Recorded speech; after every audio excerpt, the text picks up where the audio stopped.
Hi guys! Dahil nag-crave ako sa fresh lumpia or yung tinatawag nating lumpiang sariwa, ay bigla naman ako napabangon at pumunta ng grocery para bumili ng ating mga ingredients. Ito yung mga ingredients natin tapos igigisa lang natin yan hanggang sa maluto.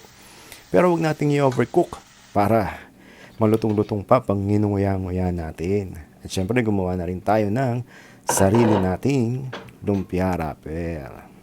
Paikot-ikutin lang natin yan sa kawali. At kapag umangat na ito sa kawali, ibig sabihin yan ay okay na siya. Hanguin na natin. Tapos, magpe-plating na tayo. Ayan, bumili rin tayo ng lettuce para pang garnish sa ating lumpiang sariwa. Ibabalot lang natin yan. Para nagbabalot lang tayo ng lumpiang Shanghai. Pero ibang version nga lang. Ayan, balot na natin.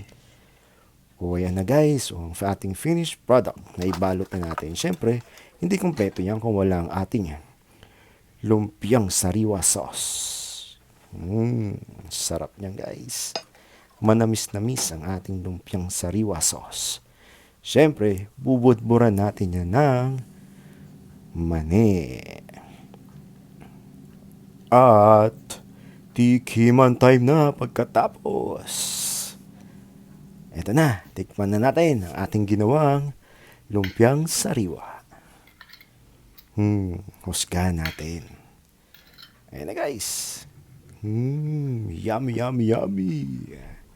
Kain tayo guys. Lumpiang sariwa ala Samuel Ray. Kain na.